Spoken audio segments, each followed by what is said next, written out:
Assalamualaikum warahmatullahi wabarakatuh. Kami dari kelompok 4 ingin mempresentasikan hasil dari diskusi kami. Kelompok kami beranggotakan 5 orang. Yang pertama yaitu Ailing Tita Handayani dengan NPM 2018 14500 Yang kedua Amelda Widyaningsi dengan NPM 2018 14500 Yang ketiga saya sendiri yaitu Anissa Nurhoiriah dengan NPM 2018 14500 Yang keempat Mariati sebagai CEO dengan NPM 2018 14500 dan yang terakhir Neng Siti Atiyah dengan NPM 2018 14500 Yang pertama kita akan membahas bisnis model kanvas atau BMC. BMC sendiri memiliki 9 elemen yang saling berkaitan. Elemen tersebut menggambarkan bagaimana organisasi menciptakan dan mendapatkan nilai bagi para pelanggannya. Elemen pertama yaitu customer segment. Customer segment yang dipilih yaitu pasar terbuka, di mana segmen tersebut tidak membeda-bedakan pelanggan, hanya berfokus terhadap pelanggan yang memiliki kebutuhan dan masalah yang sama. Seperti yang kita lihat, masalah yang sering dihadapi dalam masa pandemi ini salah satunya pada bidang pendidikan. Banyak orang tua yang tidak dapat mendampingi anaknya karena kesibukannya masing-masing. Sedangkan pendampingan tersebut sangat diperlukan oleh peserta didik dalam pembelajaran jarak jauh ini. Melihat permasalahan tersebut yang sering terjadi di masyarakat sekitar, kami berinisiatif untuk membuka pendampingan pembelajaran jarak jauh dengan target utama yang berpotensi dalam bisnis ini yaitu peserta didik sekolah dasar berumur 7-10 tahun yang orang tuanya memiliki kesibukan. Yang kedua yaitu value proposition, di mana memecahkan masalah customer segment, yaitu lebih kepada pendekatan transisi di dunia pendidikan dari pendidikan berbasis offline menjadi pendidikan berbasis online. Hal ini merupakan hal yang baru yang dirasakan oleh peserta didik, sehingga mereka perlu beradaptasi. Dan di dalam pendampingan ini, kami tetap menerapkan protokol kesehatan yang telah dianjurkan oleh pemerintah. Yang ketiga yaitu channel. Untuk membangun sebuah bisnis yang baik, kita membutuhkan channel atau orang-orang yang dapat membantu dalam hal komunikasi bisnis. Dikarenakan salah satu dari anggota kami merupakan anggota Karang Taruna, kami akan berkolaborasi dengan Karang Taruna tersebut untuk membantu dalam penyebaran informasi. Selain bekerja sama dengan Karang Taruna, kami akan bekerja sama dengan RT setempat untuk memberitahu kepada warga sekitar bahwa kami membuka pendampingan untuk para peserta didik. Saya Lintita Handayani dengan NPM 2018 14500 akan melanjutkan penjelasan. Selanjutnya adalah tentang customer relationship. Customer relationship yang kelompok kami gunakan adalah komunitas. Hal ini dikarenakan dalam membangun hubungan dengan pelanggan, kami tidak hanya melalui individualnya saja, tetapi lebih kepada berkelompok. Seperti pada awal pembuatan bisnis ini, kami bekerja sama dengan Qatar agar selanjutnya bisa memaksimalkan relationship melalui pelanggan-pelanggan yang sudah menjadi pelanggan tetap di bisnis ini. Selanjutnya adalah revenue stream. Sumber penghasilan bisnis kami yaitu berasal dari penjualan aset. Karena dalam aliran dana masuk ini, kami mengambil dari para customer yang memakai jasa kami. Penjualan aset sendiri tidak hanya dalam bentuk produk, seperti perusahaan yang bergerak di bidang jasa, penjualan aset mereka adalah jasa mereka.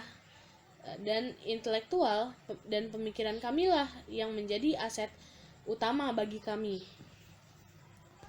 Selanjutnya adalah key resources.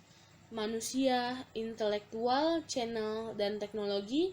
Bagi kelompok kami, semua itu adalah unsur penting untuk menentukan keberhasilan dari pengoperasian bisnis yang kami buat ini. Manusia menjadi unsur penting pertama yang kami butuhkan, karena tanpa adanya manusia, usaha ini tidak dapat berjalan dengan lancar. Terus teknologi menjadi unsur penting kedua bagi kami. Dalam penyebaran informasi bisnis kami ini, di dalam lingkup internal maupun eksternal, kami menggunakan media sosial dalam penyebarannya. Selanjutnya ada channel. Itu kami memerlukan channel yang baik untuk branding jasa yang kami tawarkan dengan mudah. Kartar merupakan channel utama kami karena mereka memiliki pengaruh dan database di lingkungannya. Terus intelektual, memang brand yang kami miliki belum menjadi brand yang besar, tapi jika dilihat dan ditinjau dari keadaan lingkungan masyarakat sekarang ini, kami yakin bisa membangun sebuah brand yang cukup kuat di lingkungan masyarakat sekarang ini. Selanjutnya akan dilanjutkan oleh teman saya Mariati. Selanjutnya adalah revenue stream. Sumber penghasilan bisnis kami yaitu berasal dari penjualan aset. Karena dalam aliran dana masuk ini, kami mengambil dari para customer yang memakai jasa kami. Penjualan aset sendiri tidak hanya dalam bentuk produk, seperti perusahaan yang bergerak di bidang jasa, penjualan aset mereka adalah jasa mereka. Dan intelektual dan pemikiran kamilah yang menjadi aset utama bagi kami. Selanjutnya adalah key resources. Manusia, intelektual, channel, dan teknologi. Bagi kelompok kami, semua itu adalah unsur penting untuk menentukan keberhasilan dari pengoperasian bisnis yang kami buat ini. Manusia menjadi unsur penting pertama yang kami butuhkan, karena tanpa adanya manusia, usaha ini tidak dapat berjalan dengan lancar. Terus teknologi menjadi unsur penting kedua bagi kami. Dalam penyebaran informasi bisnis kami ini, di dalam lingkup internal maupun eksternal, kami menggunakan media sosial dalam penyebarannya. Selanjutnya ada channel. Itu kami memerlukan channel yang baik untuk branding jasa yang kami tawarkan dengan mudah. Kartar merupakan channel utama kami karena mereka memiliki pengaruh dan database di lingkungannya. Terus intelektual, memang brand yang kami miliki belum menjadi brand yang besar, tapi jika dilihat dan ditinjau dari keadaan lingkungan masyarakat sekarang ini, kami yakin bisa membangun sebuah brand yang cukup kuat di lingkungan masyarakat sekarang ini. Selanjutnya akan dilanjutkan oleh teman saya Mariati. Nama saya Mariati, NPM 2018-14500-941. Di sini saya akan menjelaskan tentang key activities, key partnership, dan konstruktur dari bisnis yang akan kelompok kami buat. Key activities adalah dalam pengoperasian produk usaha yang akan kita buat, yaitu pendampingan untuk peserta didik yang melakukan pembelajaran jarak jauh. Kita menerapkan protokol kesehatan di mana per kelas akan kita batasi jumlahnya dan kita atur jaraknya sedemikian rupa. Dalam operasi jasa atau pelayanannya, kami akan terus meningkatkan secara online maupun offline. Online bisa berbasis WhatsApp group dan offline dapat komunikasi langsung dengan admin kami selama jam operasi kerja. Platform atau jaringan yang kami gunakan yaitu WhatsApp group dan media sosial lainnya. WhatsApp group digunakan sebagai komunikasi langsung dengan siswa atau calon siswa ataupun orang tua dari siswa tersebut, dan media sosial lainnya seperti Instagram dan Twitter kita gunakan untuk penyebaran informasi tentang bisnis yang akan kita buat. Alasan kami menggunakan 3 platform tersebut adalah platform tersebut digunakan tanpa mengeluarkan biaya lain selain biaya operasional berupa kuota internet. Oke, partnership. Di bisnis yang akan kami buat ini, kita akan bekerja sama dengan Karang Taruna sebagai kemitraan dari bisnisnya. Hal ini dikarenakan Karang Taruna merupakan organisasi yang mengenal lingkungan lebih dalam dibandingkan orang luar. Selain itu, Karang Taruna juga memiliki akses yang lebih mudah untuk database di lingkungan tersebut. Selanjutnya kita juga akan bekerja sama dengan RT setempat.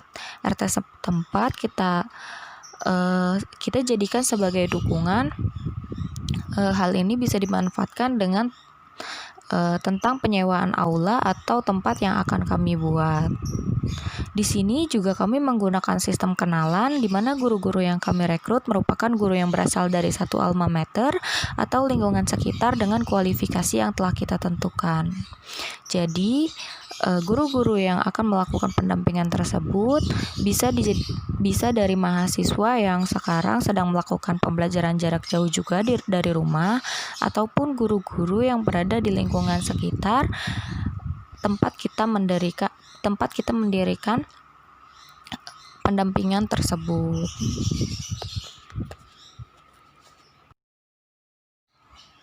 Cost struktur.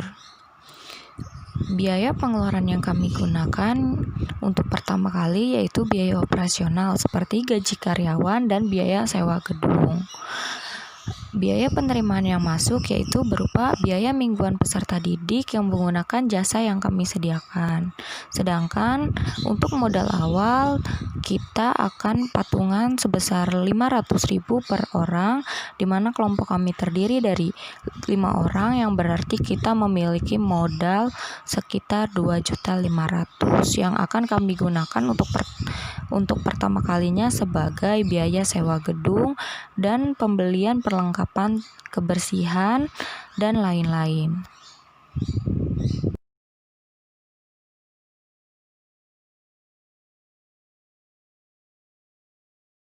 Saya Neng Siti Atiyah, NPM 2018-14-549 akan menjelaskan VNVV.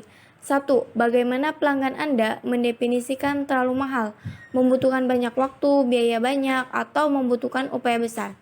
Biaya yang tinggi sebanding dengan jasa yang kita berikan, karena kita menyediakan pelayanan yang baik, tentu membuat pelanggan merasa puas. Yang kedua, apa yang membuat pelanggan Anda merasa buruk? Apa frustasi mereka, gangguan, atau hal-hal yang membuat mereka sakit?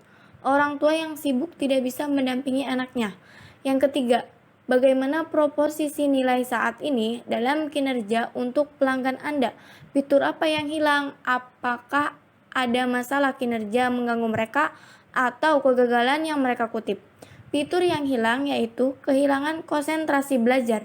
Belajar jadi tidak kondusif, orang tua yang tidak bisa dampingi anaknya. Untuk itu, kita menyediakan bimbel offline, di mana agar anak bisa belajar secara kondusif dan prestasi akademik mereka meningkat. Selanjutnya, nomor 4. Apa kesulitan utama dan tantangan pelanggan Anda? Apakah mereka mengerti bagaimana segala sesuatu berjalan sesuai kesulitan, menyelesaikan hal tertentu, atau menolak pekerjaan karena alasan tertentu? Saat pemerintah menerapkan belajar online, banyak siswa yang kesulitan memahami materi pelajaran, dan kebanyakan orang tua kesulitan terhadap mata pelajaran anak mereka.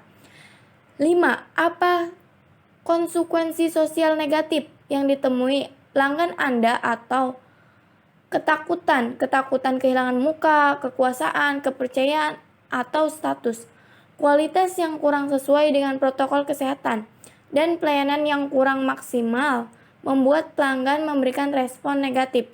Yang keenam, resiko apa yang dilakukan oleh pelanggan Anda? Apakah mereka takut finansial teknis atau mereka bertanya pada diri sendiri? Resiko teknis sebab konsumen seringkali melihat dari cara pelayanan lebih dulu. Kalau pelayanannya baik, pasti konsumen merasa nyaman dan berselera untuk memakai jasa kita. Selanjutnya, nomor 7. Apa membuat pelanggan Anda terjaga di malam hari? Apa masalah berat mereka kekhawatiran? Dikarenakan transisi pendidikan dari sistem offline menjadi sistem online, banyak orang tua yang khawatir anaknya tidak bisa melakukan pembelajaran dengan baik, dan anaknya yang melakukan pembelajaran mengalami kemerosotan. Itu yang membuat orang tua khawatir. Yang kedelapan, kesalahan umum apa yang dilakukan pelanggan Anda? Apakah mereka menggunakan solusi dengan cara salah? Kesalahan umum pelanggan tidak ada, tapi lebih kesalahan pribadi, seperti mereka tidak bisa memahami anaknya dalam pembelajaran jarak jauh. Selanjutnya akan dijelaskan oleh Amelda. Pada video ini saya akan membahas tentang gain. Di sini ada 9 pertanyaan. Yang pertama, penghematan apa yang akan membuat pelanggan Anda bahagia?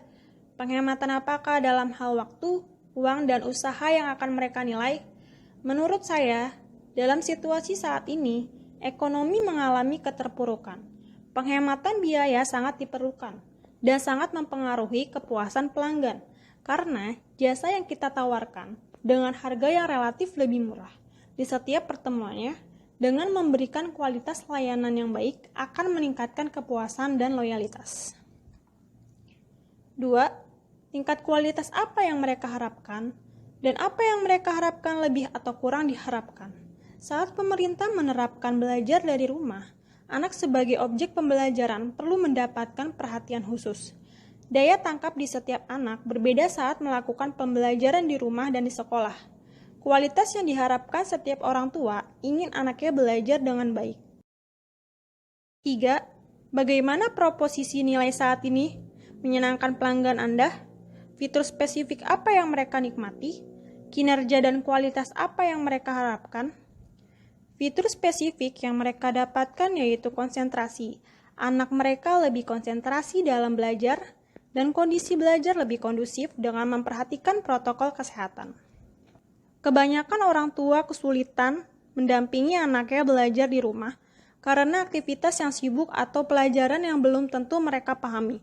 Mereka mempunyai harapan bahwa setiap mengikuti bimbel, prestasi akademis anak mereka akan meningkat. 4. Apa yang akan membuat pekerjaan atau kehidupan pelanggan Anda lebih mudah? Mungkinkah ada kurva pembelajaran yang lebih datar, lebih banyak layanan, atau biaya kepemilikan yang lebih rendah? Jasa yang ditawarkan akan memberikan kemudahan orang tua dalam membimbing anak mereka saat belajar di rumah. 5. Apa konsekuensi sosial positif yang diinginkan pelanggan Anda? Apa yang membuat mereka terlihat bagus? Apa yang meningkatkan kekuatan atau situasi mereka? Kualitas pelayanan menjadi salah satu faktor yang menentukan kepuasan pelanggan. Baiknya kualitas pelayanan dan efektifnya dalam melakukan bauran promosi akan memberikan respon positif terhadap kepuasan. 6. Apa yang paling dicari pelanggan? Apakah mereka mencari yang baik desainnya, garansi atau jaminan, sesuatu yang spesifik atau fitur lebih? Mereka membutuhkan produk atau jasa yang sesuai dengan kebutuhan mereka. Konsumen mencari kualitas dan pelayanan yang baik. 7. Apa yang diimpikan oleh pelanggan? Apa yang mereka cita-citakan untuk capai atau apa yang akan sangat melegakan mereka? Mendapatkan pelayanan dan kepuasan terhadap jasa yang ditawarkan merupakan impian yang diharapkan konsumen sesuai dengan kebutuhan mereka dan biaya yang mereka miliki. 8. Bagaimana pelanggan Anda mengukur kesuksesan dan kegagalan? Bagaimana mereka mengukur kinerja atau biaya? Kepuasan pelanggan dalam memberikan respon setelah terpenuhinya kebutuhan mereka akan sebuah produk ataupun jasa, sehingga konsumen memperoleh rasa nyaman dan senang karena harapannya telah terpenuhi. Terakhir, 9. Apa yang akan meningkatkan kemungkinan pelanggan Anda untuk mengadopsi proposisi nilai?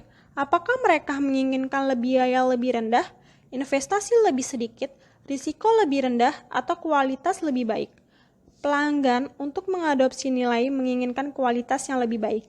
Harapan pelanggan dari waktu ke waktu berkembang seiring dengan semakin banyaknya informasi yang mereka terima. Sekian dari kelompok kami. Kurang lebihnya mohon maaf. Wassalamualaikum warahmatullahi wabarakatuh. Terima kasih.